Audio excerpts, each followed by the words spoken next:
Hi everybody, I'm Bree the Plant Lady, and tonight I am dealing with my onions and garlic that have been harvested from the garden and curing for the last couple of weeks. So I thought I would make a video to kind of talk to you about the process of curing your onions and garlic when you know they're ready, and then how I ultimately store them for the long-term use inside my kitchen. So first of all, I'm going to confess that the main reason that I am dealing with my onions and garlic right now is because it's so unbelievably dry and there is nowhere on my property where I can stash these bulbs and not run a sprinkler. And so I just kind of have had it with moving this table around and not irrigating the bed that is around where the garlic is all stashed. And so I've just decided, like, it's time. You just got to deal with it so that the plants that are growing in the ground can actually get watered properly. We are extremely dry and extremely hot here in central North Carolina. And usually I would probably give these bulbs at least another week. I'm going to go ahead and rip the Band-Aid off so that I can move the sprinklers around without having to think twice. Okay, so you can see I've got white, yellow, and purple. All of these were just little onion sets that I got in a bag from Walmart. And they were just planted along sunny bed edges all over my property. And basically the sign, I should say, they were planted in last fall, probably last October. And this is my best one. So I'm going to use this as my example. So you see how the foliage is completely brown and it's like really weak at the neck. That's exactly what you're aiming for. Now, a lot of mine aren't ideal, but this is real life. And this is probably more relatable to normal gardeners than a table full of perfect onions. So you can see these ones here are really kind of the best. They're the most dried out. These purple ones still have a lot of green foliage and they're not really quite cured properly, but I'm going to go ahead and clean them up, and these will be the ones that we eat first because they won't last as long. So from a effort to harvest ratio, it's really kind of hard to beat garlic and onions because they don't really take any effort except just planting them and then leaving them alone. Remember, they help deter animals, so they're really practical to grow for that purpose. And we eat a lot of onions. Like every meal actually starts with onions and olive oil. So though this harvest is certainly, not gonna last all that long with our habits, it was really awesome when I went to the grocery store today and I was like, I don't have to buy onions. I have my own. And I can't express enough how empowering that feeling is, that even if it's just changing your habits for 1 or 2 grocery store visits, knowing that you have your own makes you really feel like you have superpowers. I highly recommend giving garlic and onions a try. All right, so now I'm just gonna clean these up. I'm gonna stash them in my bowl and then we will move over to the garlic table. And just to clarify, this is like what I planted. I forgot about this bag. I lost this bag for a while, so I still have it. And I'm actually planting these now. We'll see how they do. They actually are growing. Let me show you. So I planted these probably just over 2 weeks ago, and they were literally from that bag, and you can see the onion foliage growing. So, here in North Carolina, we have a pretty forgiving climate for things like this. Like, this is certainly not the ideal time to be planting onions, but they will grow. So if you have a bag of lost onion sets, you can go ahead and get them planted. That way they won't dry rot. And I'm going to go ahead and take my own advice right now and go ahead and get the rest of this bag planted. That way I know they won't be wasted.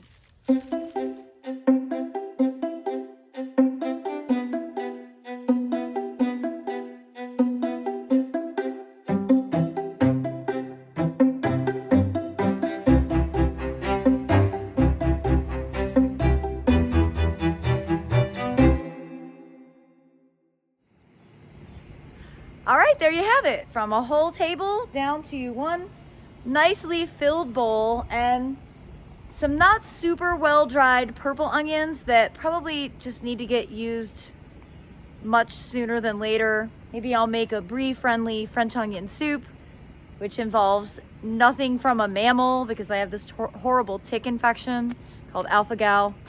But you know, I could cook those down in some chicken broth and make onion soup. All right, well, let's head around back to where the garlic is stashed so I can show you what that looks like after 3 weeks of curing under a patio umbrella.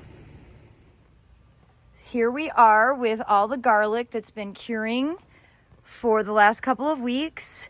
As you can see, I have massive gardens all surrounding here, and I haven't been able to run the sprinkler because I didn't want the garlic to get wet, and these poor plants are just so thirsty.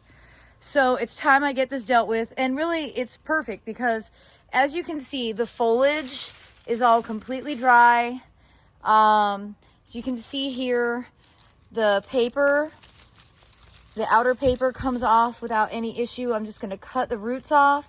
On the hard necks, I am gonna just cut the stalk off, and I'm just gonna stash them in these mesh produce bags and put them in the pantry. Remember, room temperature is best for storing garlic in this state. Don't refrigerate it as a bulb because 42 degrees is actually the temperature that stimulates vegetative growth.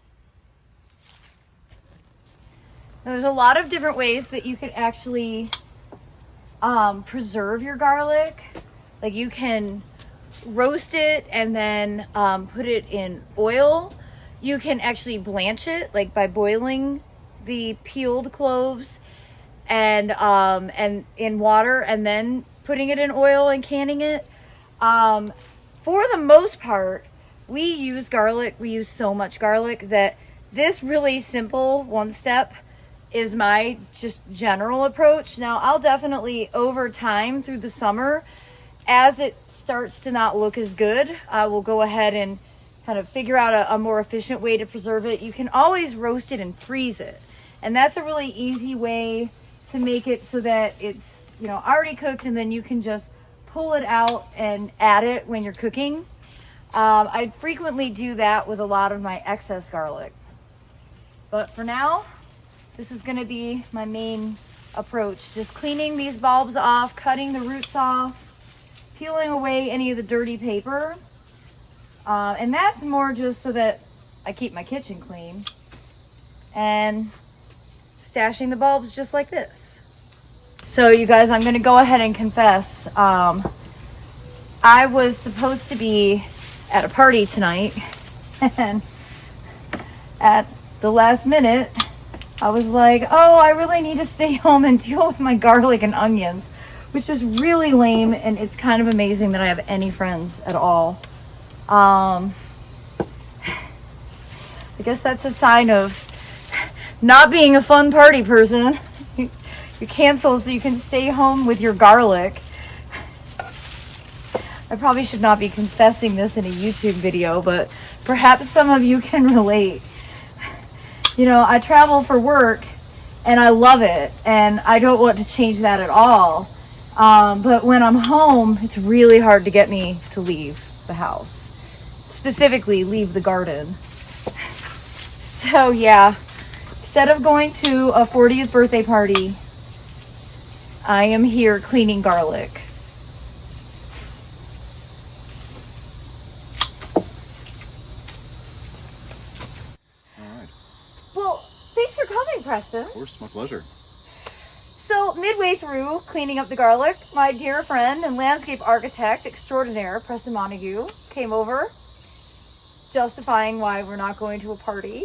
Oh, well, you know, we partied last night, right? How many days in a row? Like At all. I'm trying to, right, yeah. No days in a row. So having a chill night, taking care of the garlic. And I was explaining on the video earlier, the reason I wanted to get this done was because it hasn't rained a drop. Yeah. And I needed to run some sprinklers, but I didn't want to get the garlic wet. Oh, right. So at the expense of all the rest of the plants around here, the garlic cured. Yeah, excellent. And now we got it all cleaned up.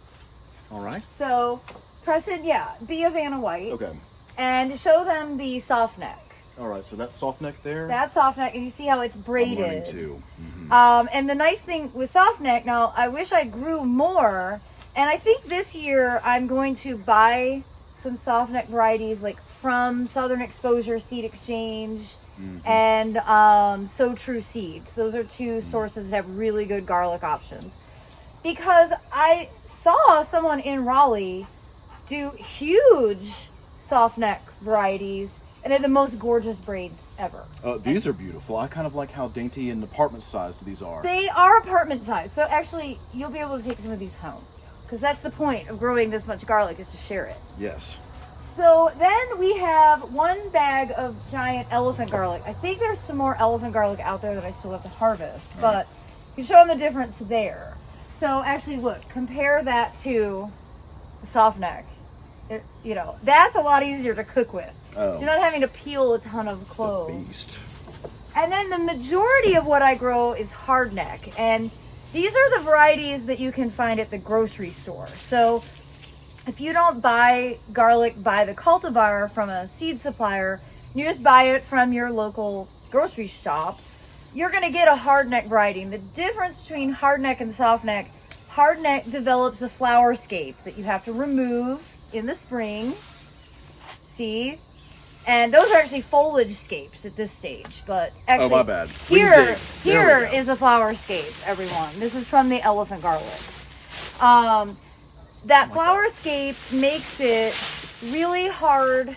It makes it really hard. It gives it a hard neck, and that's what prevents you from being able to braid soft neck. All right. Now, hard neck. You can't braid hard neck. Hardneck garlic has a lower shelf life, even after it's been cured. Oh. So usually 3 to 6 months, which is still pretty good. So it's got too much moisture in it by... It just starts to rot. The point of curing is to reduce the moisture so that it will live longer indoors. So do these cure faster and more, like they're... More efficiently, and softneck will last inside for 6 to 9 months. So a longer storage life, but in my experience, smaller bulbs that are more tedious to peel for cooking. So that's why I've always gone with hardneck, because the cloves are larger, you don't have to peel as much per meal. You can see we got a lot of hardneck cleaned up, and I just put these in my pantry. Literally, I just hang them on the door. And you always want to store your garlic at room temperature. I know I've already said it, but I'm saying it again. And it has to breathe, it looks like, right? It needs to breathe, because you don't want, if there is any moisture left, you don't want it to rot.